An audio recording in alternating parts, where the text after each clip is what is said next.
บายดีทุกคนสบายดียามเช้าเนาะกะมาพบกับสีอีกแล้วเนาะคนเก่าคนเดิมทุกคนเมื่อนี้สีกะมาวัดอีกแล้วนะทุกคนซึ่งว่าเมื่อนี้เป็นวันศีลเนาะวันศีล15 ค่ำเนาะเมื่อนี้สีกะมาใส่บาตรเนาะทุกคนเนาะกะสีนี้ติ๊บข้าวทุกคนติ๊บข้าวเนาะอาหารสิ่งที่ว่าคนลาวเนาะสาวลาวแบบมาใส่บาตรกับสิ่งนี้ประมาณนี้ทุกคนอันนี้เป็นติ๊บข้าวเนาะติ๊บข้าวกะว่ามันมีข้าวเลยทุกคนเลย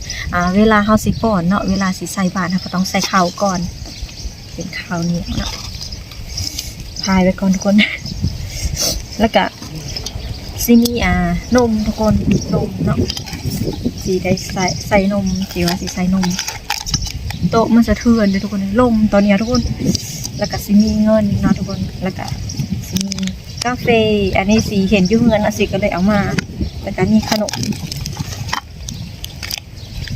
แล้วก็ขนมทุกคน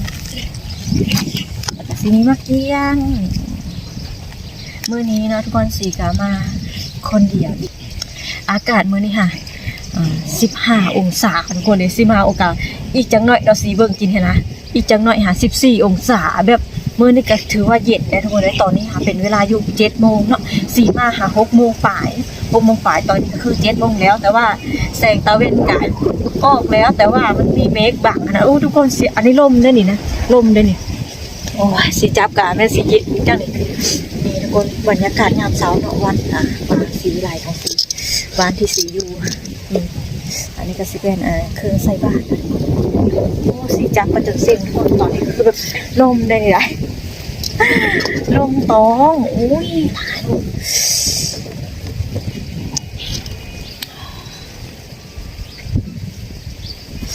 อากาศเย็นเย็นทุกคนเลยเมื่อเช้านี้เนาะสีมา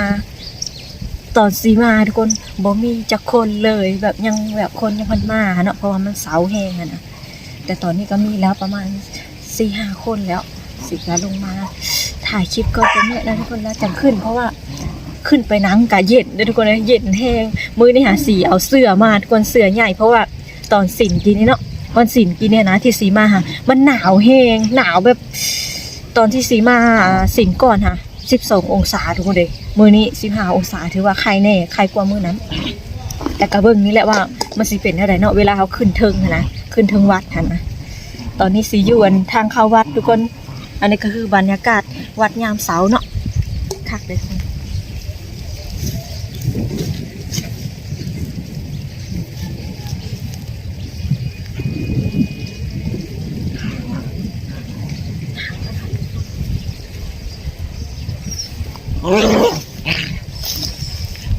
เพลงเนาะตอนนี้ก็คือแดดกำลังสีส่องเลยทุกคนได้เห็นว่าแดดกำลังสีส่องสุดๆแต่ว่ามันแบบมันมีเมฆบังทุกคนเลยมีเมฆบังมันก็เลยเย็นเนาะตอนนี้เนาะเย็น7 โมงเลยนะ7 โมงแต่ว่ายังเย็นอยู่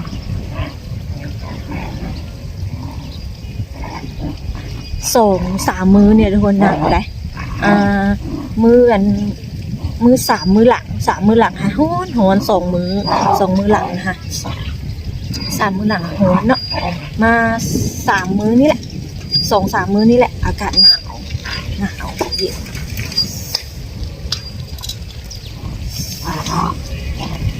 ทุกคนเดี๋ยวสิจะพาทุกคนชมวัดเนาะอยู่ในวัดจะสิมีต้นไม้ทุกคนต้นไม้หลายชนิดเนาะโดยเฉพาะต้นโพแล้วก็มีต้นจำปาทุกคนแบบมันกำลังเบ่งบานเลยเนาะทุกคนเนาะซึ่งว่าทุกคนยามนี่นะยามนี่ปลูกผักงามทุกคนเลยเป็นน้ำอากาศมันเย็นเนาะอากาศเย็นแล้วมันปลูกง่ายโอ้ทุกคนเบิ่งน้องหมาหยอกดิทุกคนหลังจากที่ว่าสีใส่บาตรมาอย่างแล้วเรียบร้อยแล้วก็สี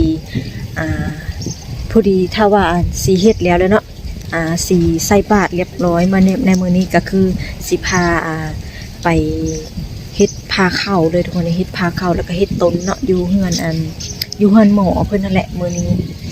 ไปทุกคนเดี๋ยวสีจะพาทุกคนมารีวิวเนาะว่ามันมีต้นอย่างนี้นี่ทุกคน อันนี้ค่ะน่าสิเป็นต้นดูเนาะต้นดูนี่ค่ะ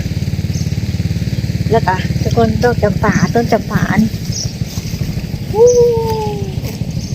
มะกะยังมันเป็นดอกก็มีทุกคนเลยเอาเป็นแล้วแต่ว่าสีบ่เห็นเนาะใบมันหาบ่มีเลยยามนี้เนาะอันนี้ค่ะทุกคนนี่ชีว่าน่าจะเป็นกมักตองเนาะคาซิเมนปะเจ้าเอาซื้อๆนะเจ้าซื้อหรือบ่ทุกคนอันนี้ก็คือต้นนั้นต้นป่าเนาะนี่ทุกคนเสือเพราะว่าตอนที่สีมาใส่บาตรตอนที่ว่ามันยังน้อยทุกคนตอนนี้ค่ะมันใหญ่แล้วบ้างไหมนี่โอ้สีกะบ่รู้ว่ามันใหญ่ตอนใดนะทุกคนเนาะเพราะว่าแบบมันใหญ่บาทเดียวนะบ้างไหมโอ้ทุกคนตอนนั้นสีเนาะตอนสมัยเฮียนนะสีแหละมาเวียนเทียนกับมาทุกคนสีกับบริมาเนาะตอนทรงเวียนเทียนตอนเข้าพรรษานะทุกคนเลยสีมีเวียนเทียนเนาะแล้วก็เฮาก็เอาดอกไม้ดอกไม้ทูบเทียนมาไหว้แถวต้นไม้เนาะทุกคนเนาะอันนี้เติมต่างเนาะสีเห็นมันตั้งแต่ยังน้อยผู้ใดยังใส่ดังน้อยนึงมาเดี๋ยวนี้ก็คือใหญ่แล้วเนาะตั้งแต่ตอนสมัยสีเฮียนพี่แหละมัธยมแถวมัธยมอันนี้เป็นต้นหมากอินทรีนะคนต้นหมากอินทรีมันก็มีหลายเลยอันนี้เป็นเดินวัดเนาะเดินวัดกวงเลยทุกคนกวงอยู่ก็ที่นี่เพิ่นกำลังเฮ็ดทุกคนบอนใส่กล่องเนาะบอนใส่กล่องโตน่าสิเป็นโตเก่านะตอนนี้เป็นตัวเก่าเนาะแล้วเพิ่นสิมาเฮ็ดบอนใหม่นี่อย่างทุกคนสิก็บ่ฮู้ว่าต้นหยังเนาะอันนี้เนาะมันก็อยู่ในวัดดินะใหญ่แล้วนี่ก็สิเป็นบริเวณวัดเนาะโอ้โหอันนี้เป็นบ่อนเพิ่นตีกลองทุกคนตีกลองเนาะก็สิเป็นแบบนี้แหละตั้งแต่สมัยชาวศรียังน้อยพุ่นแหละอันบ่อนนี่ก็ตอนที่สิเห็นได้สมัยเฮียนโอ้ยยังน้อยอันนั้นสิเป็นโกกตีนเป็ดเนาะทุกคนยา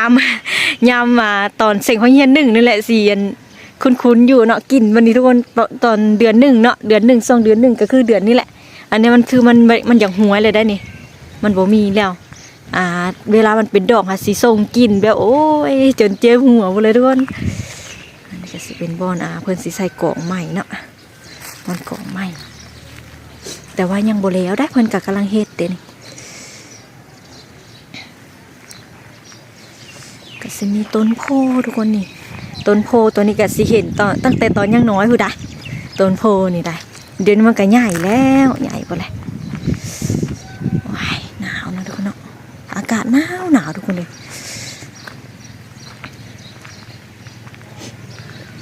อันนี้ก็สิเป็นบ่อนหนังเนาะทุกคนเนาะบ่อนที่ว่า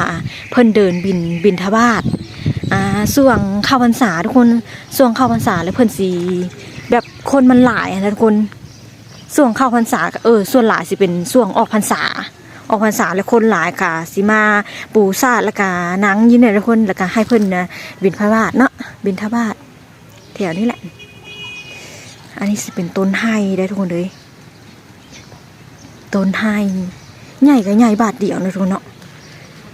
ตอนสีมาสีกับบ่ฮู้ว่ามันใหญ่ตอนใดแต่ว่าแบบมันไวหั่นนะใหญ่ไว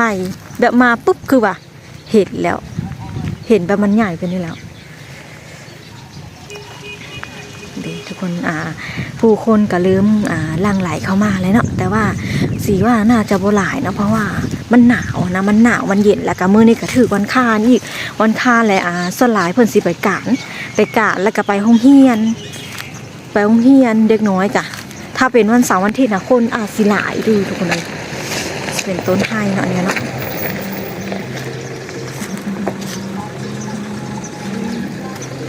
ก็มีได้ทุกคนเลยป้อเบิ่งแม่แดดกำลังส่องได้นี่ได้แดดกำลังส่องแต่ว่ายังบ่ร้อนเนาะยังหนาวอยู่น้องหมาเฮ็ดจังนะไปทุกคนเดี๋ยวสีจะขึ้นไปถึงวัดแล้วเนาะบ้านนี่อันนั้นเป็นขันสสีได้ทุกคนเลย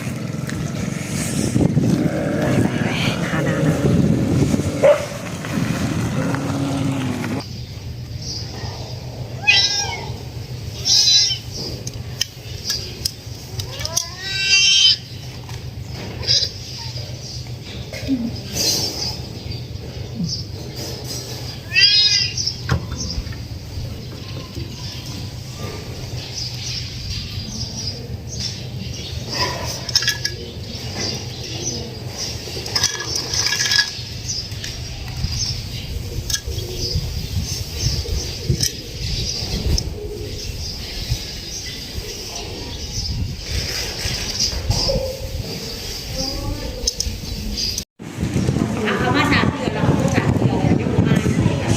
ันศีลวันพระเนาะทุกคนเนาะผู้เฒ่าผู้แก่เพิ่นก็สิมาถวายเนาะขันมักเบ่งบ่ทูบเทียนบ่เนาะทุกคนเนาะอากาศเย็นเย็น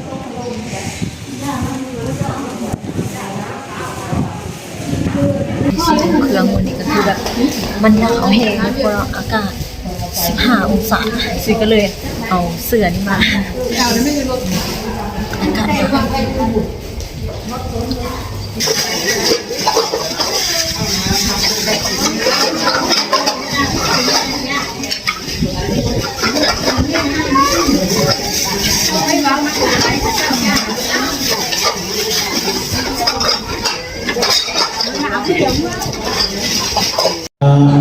นะโมตัสสะภะคะวะโตอะระหะโตสัมมาสัมพุทธัสสะนะสามิสังฆังภะวัตนังเตสิวิตังยาวะนิพพานังเตสิวิตังยาวะนิพพานังสรณังกัสสะโนชานังโพธัวภะคะวะเตชะวะภะโตภะคะวะสีหากะมาแต่ญาติน้ำเนาะพอดีเห็นน้องหมาเดี๋ยวสีจะเอาขนมให้เพิ่นกินเนาะเมื่อกี้นี่ค่ะเอาให้ก้อนหนึ่งได้กินได้ทุกคนเด้อเดี๋ยวสีจะเอาให้เด้อเป็นตาแพงแท้ลูกแต่บุ้ยอยู่เนาะเอาแม่เอาให้เด้อทุกคนเมื่อกี้เนาะสีได้เอาให้แล้วอันหนึ่งเดี๋ยวสีจะลองให้อีกเด้อเพิ่นกินได้เมื่อกี้คิดว่าเพิ่นบ่ได้กินเอาไว้แล้วกินวะลูกกินโอ้กินเอาคนละอันเอาคนละอันกินเลยทุกคนอันนี้เป็นหมาว่ะเนาะหมาว่ะก็ลุกแป๊บนึงนะ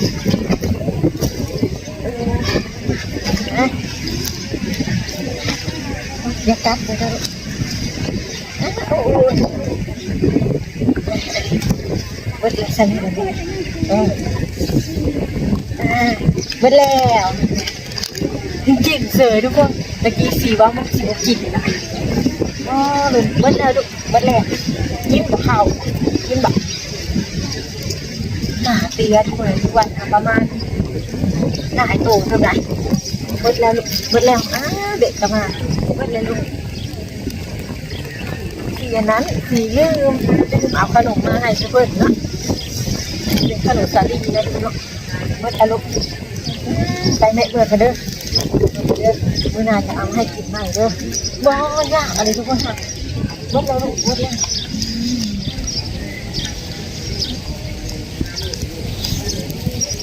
ไปเด็ดเนื้อเลยลูกเด็ดเนื้อนะเดี๋ยวเบิ้งเอาไปเลยถุงขนมมันเปื้อนนะลูก